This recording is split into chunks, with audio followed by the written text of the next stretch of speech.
Hey guys, we're going to do something a little bit different this time because there are three of us who wrote reviews about the game.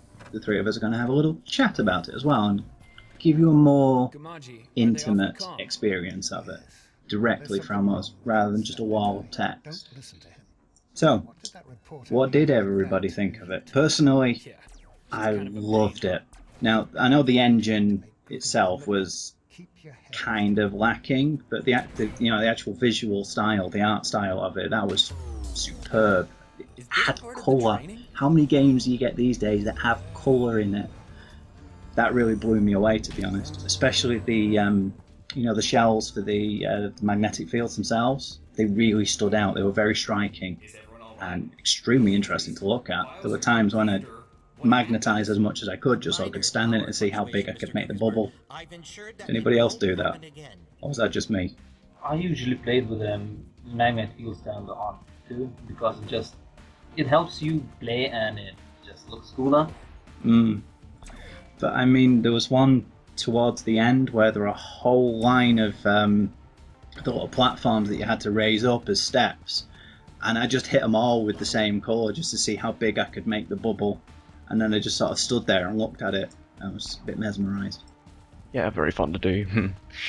Like, it was very fun to manipulate, trying to speed up, platforms and all that, with the cubes and all that. Just very fun things to do in it, sort of distract yourself from when you're actually trying to complete something. I did find that they gave you a lot more freedom on how to actually finish each area, or at least it felt that way to me. You go in there, you had a set start point and a set end point, but pretty much everything you did in the middle was more or less up to you, within the confines of what was happening, of course. Actually, I quite disagree. I think the designers had one vision of how to finish it. It was quite set, but it's possible to cheat, because the game mechanics allow you some more freedom, and like with the doggy that you can magnetize and Newton. Yeah, that toy. And you could cheat. At least I felt like cheating, because sometimes I just jumped higher or just pulled myself higher. There were quite a few places where I managed to do that. And actually there was one section. It was when the spoilers, Cthulhu, he revealed himself. I just threw myself over the whole level. Just there was a monster near the end gate, and I needed to kill him. And when I jumped through the gate, straight through the gate. I tried that, but I couldn't get it to work, so I ended up actually. I think I know the one you mean. You have to hit him with several blocks. Yeah, they are. They are around wheels. No, you have to go round and round, and I probably just had enough speed to throw myself all over the map. Through the map. Well, for me, it didn't feel so much like they wanted you to follow a set idea. It's more a case of it felt to me like they just sort of built the model around, like, this is what we think it would be done, but they left it open enough that you could break the game if you so choose, rather than trying to pin you down to one narrow path. I think that they kind of just knew that some people would think of other ways of doing it, and instead of trying to limit you like a lot of companies would, they just let them have fun. But that's actually the problem. You feel like you're breaking the game. You feel like you're breaking the rules. You feel like you're cheating.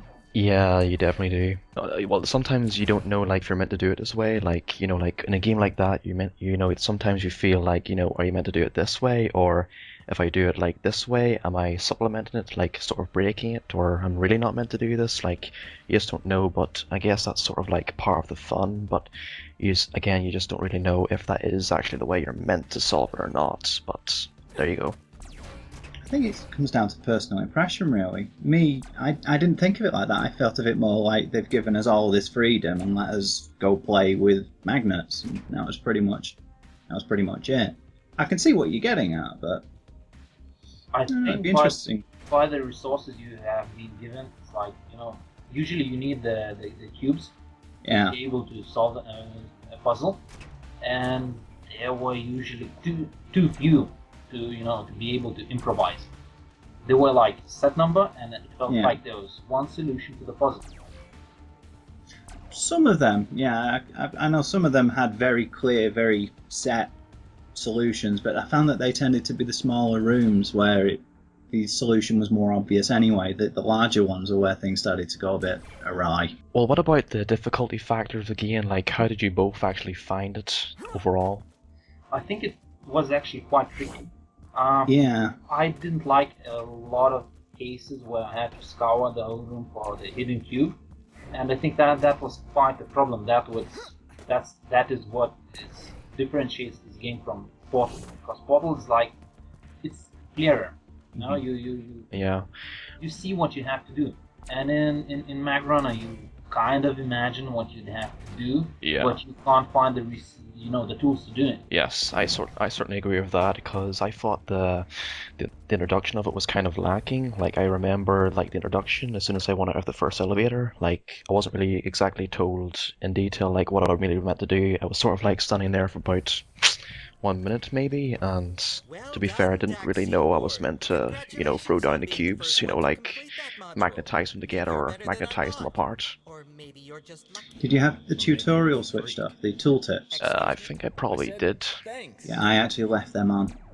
That might be where I turned them off, but when I started the game they'd come back on anyway because I'd restarted it since then. So I think they kind of intended for people to actually play it with the tutorial switched on. So that told me everything I needed to do.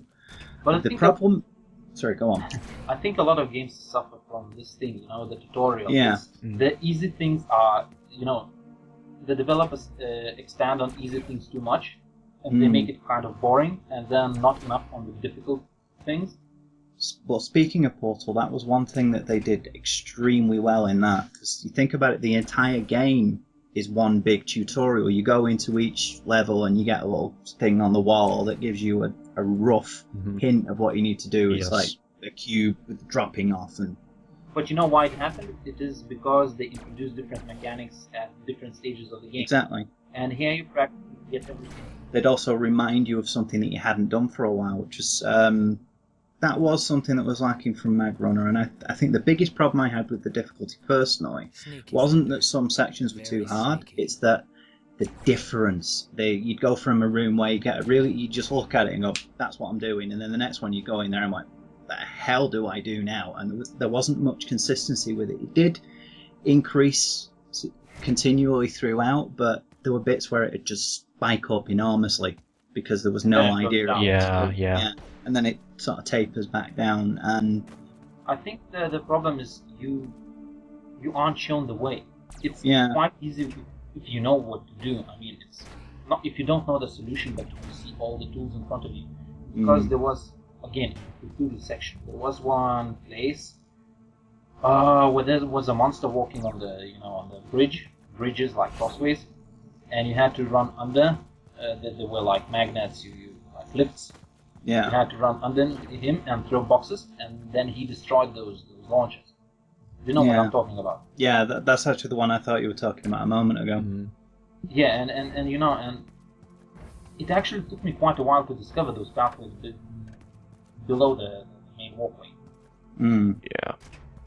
Yeah, there weren't really any indications at all of what was going on, which is fine towards the end of a game, but they hadn't. You're right, they hadn't done a good job of introducing everything early on. I also noticed a few features in there that kind of just cropped up once and then went away. Like, I think it was like the 4th or 5th one where you had to get 4 little cubes and make a big one. Yeah. And then that never happened again until right at the end when he did the opposite. Yeah, the opposite. It would have been nice to see things like that a little bit more. Yeah, it doesn't really make too much sense just to sort of use it only once. I mean, could have used it more. Especially since it was a really nice idea. It just only happened once. Yeah. I had a lot of fun on that one actually, mostly because one of these small cubes got stuck on the other end, so I kept launching them at them, trying to get it to come back. Yeah, trial and error. But this game actually has one thing. It's, I don't know, let's call it focus effect. It's like there are a lot of things that we can point out that it has flaws, but it has that charm. I know. Oh yeah. I don't know why, but I keep coming to it, and I wanted to finish it. Well, my feeling with it wasn't Personally, I've said this in the review as well. For me, it's one of the best games of the year, despite all of its problems. Looking at it objectively, I can point out a lot of flaws. Visually speaking, from a graphical standpoint, not so much the art style, that was great, but technologically speaking, the water texture was atrociously bad. The textures overall were subpar. So it wasn't great, and it had its flaws, but I just loved it. It's just something about it that was really compelling. Actually, it was very inconsistent, because at some sections it looked quite good, especially at the beginning. That too. Very nice. It looked very good. It was easier at the beginning though, because there was so much colour there. They could kind of hide the rough edges. When they went into the more run-down areas, they needed more fine detail. That's when you really started to see the limitations of the engine they built. Mm-hmm. What about the Cthulhu sections? I thought they were atmospheric, but again... Yeah, but some visuals look quite nice, and others look very flat. It was I think what made the Cthulhu areas work so well was the background, with the planets and the streaming of the creatures, and then Cthulhu. Yeah, like you say, it's a mixed bag, but for me, it just feels like a small dev studio with very tight funds, making the best of what they've had. They've managed to polish some things and just not done as well in other areas. I don't think it's a failing on their part. I'd actually point to it as being an achievement for how much they've managed to achieve, considering, well, who are Frogwares? Has anybody else ever heard of them? They're tiny. Well, I don't know how big they are, but they're a small studio. They're not well established, and they've still managed to produce something unique. Do you trust that Magrunner 2, which we will probably see, will be as big of a jump as Portal 1 to Portal 2? Maybe not quite that much, but I think it might be better to compare it to what Spiders have done, also published by Focus. If you look at Mars Warlogs, I think there's a good comparison. Again, it was a small studio with tight constraints that managed to create something oddly compelling, and then you look at what they're doing now with Bound by Flame. That looks so much better. I think Focus are going to give more money to Frogwares for the next one they do, and we'll see a similar kind of improvement. It'll probably still be behind the so-called AAA titles. Yeah. Do you think it will be that financially successful? I think it has a lot of potential to do so. Yeah, it certainly seems to have gone down well so far. I've seen a lot of people, unsurprisingly, comparing it to Portal 2, and that's obvious reasons. It's immediately obvious that whoever made this really loved Portal 2 and Portal, and wanted to do their own thing with it. They didn't try and hide that fact at all, which I thought was good. They showed that we were inspired by this. This was a great idea, and we're doing something in the same vein. Definitely was inspired by Portal 2. Just added their own little twist to it. The magnetism idea was fantastic. Oh yeah, basically. Yeah, it was very well done. Very well done. Yeah, go on. Another thing that I got a vibe of it was the Cube, the film. When I entered the elevator and saw the high walls, it was Cube. Yep, that's what I said. That was exactly what I was thinking. Again, I mentioned that in the review itself. I don't know whether that was an obvious influence, but well, for me, when I saw it, it's like this. Whoever designed this section was a fan of the Cube. Good film as well, by the way. Yes. That'd make an interesting game, actually. Has there not been any games for it, actually? For the Cube, I don't think so. But seriously, people need to. That needs to be made into a game as well. If not already. It would be banned in Australia. Yes. Well, hopefully not.